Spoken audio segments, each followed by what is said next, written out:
ka National People's Youth Front kepada ke kenuhun teri kami kisamla ka National People's Party kala penpau ke jing bitar halor ke jing sya keno menteri rangba ke jela Konrad ke sangma kemu konman lani utau brio bothok dak bopen bi ki brio how General Secretary ka All India Trinamool Congress wa Abhishek Banerjee habai kan bagilat pathai kubor nongai tien ke NPF ba bajop pengrup long bakat yu kredo jong ke jela ban keno kemu konman kalong ke bom la ban pediang halor ke jing keno ke parti NPP kemu virus ulaong bagani ke cingkran ben ke parti harangkat berkipai ba nong kerjaan jongka kini ki kentian ki ba Abhishek Banerjee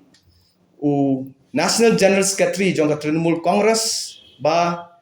ulak hot ya ke NPP virus badulaong ba ka TMC de kata ka vaksin kani ke kapani ka jing yalam bakla ka jongu ka jing kran khulum ka jongu ba ya ka political party ban khot kumu virus kadai ka bangi kamdan hakano ka science analogy ka term ban ong ba any political party kadai ka virus kata kadai ka bandingkong but kabar kadai ka insult ya ka laipunyo 0.1% ka vote share hakaba ka NPP ka dan mentah ka jela ka jongi kadai ka insult ya baro ki nong kersan jo ka NPP hapo ka state ka jongi ba ki khot virus ya ka party NPP but ka ba ningkong ru ngaku aban penpau shupi ba ngimpa jiok sngo ra hapo ka history hakino kino ki mo ba any scientist la develop utang vaksin ba kerteng Trinamool ngatrai mapi na kalian jo media da pile research kiniat ba ki lese kin la ban batai ba maki khamba na mi lese la de scientist na pa West Bengal apan mi utang Trinamool vaksin rai ngai la de shimat te ngampat kam across utang vaksin kata kadai koi ka ba ngakwa ban penpau ba shwa ban keren ki di ban perkhat shispa sin ka Meghalaya Democratic Alliance kumu National General Secretary uang ba kadai ka ula renew ya ka alliance jong ka jela jongi ba kadai ka My Development Alliance kata kadai ka ba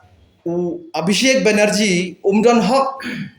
ban renew ya ka alliance Andrei kadai ka prerogative jong chief minister jongi kumno ladau kwa ban reframe ban renew ya ka alliance kadai hakakti jong u but kumjo hi ka MDA ka Meghalaya Democratic Alliance ka yang ka kumwei mausiang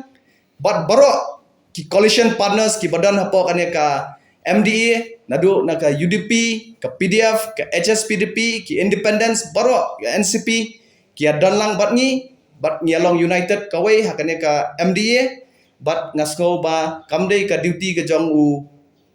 National General Secretary jong ka TMC ban penpau ba kata ka alliance baun ai mu da kata ka ka kerteng kata ka di ka jing penpau ka jongi but habangi phai ba ki ong ba ka Meghalaya kamdei ban pendam hakmat ka New Delhi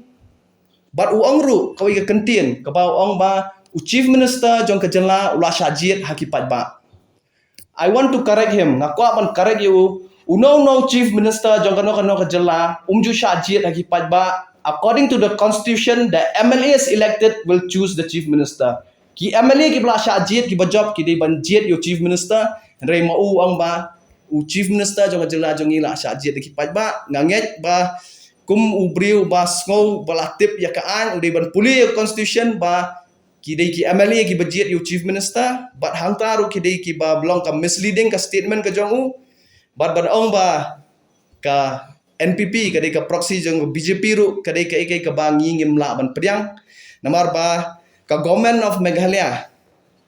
ngila head do chief minister badai na ka National People Party but kumba ngitip ba hakano ka jela ngidai ban trailang hi bat ka sarkar kami habak hadu ngimdan re ka currency ka ba pair ngimdan re ka note pisa ka ba pair ba kawai ka jela Meghalaya ka dan da kawai currency ka Assam ka dan da kawai ndai ka currency jong ka India ka dai tang kawai but ngi kum ka state government ngin hap long and tandem ngin hap ya trailang but ka government of India but kata ka dai kai ka bang yo i kum leader jongi chief minister buran buram jongi kamot kata ka accessibility jong u support New Delhi kalong ka approach jong u kalong so high ka ba ngilala ban mara bun ki developments na mentah kane ka state ka jongi kat yo constitutional head jong ka state ka jongi honorable chief minister ki ai ya ka tag kum utau konman jong jela jongi kani kadai ka insult om tang ya ka party NPP jongi rei kadai ka insult ya ka state ka jongi namar ba yo chief minister jongi la jit daki MLA ki badan buram ki bala sha Punjab na ki constituency ba per ngi kum ka party but kadai ka insult ya ka state hi barok kawai namar ba yo constitutional head hi ban khot u konman jong ka state ka aldai ka aka ka bang nyimla priang na kaliang jong ka NPYF family bar kumju na kaliang jong ka NPP ru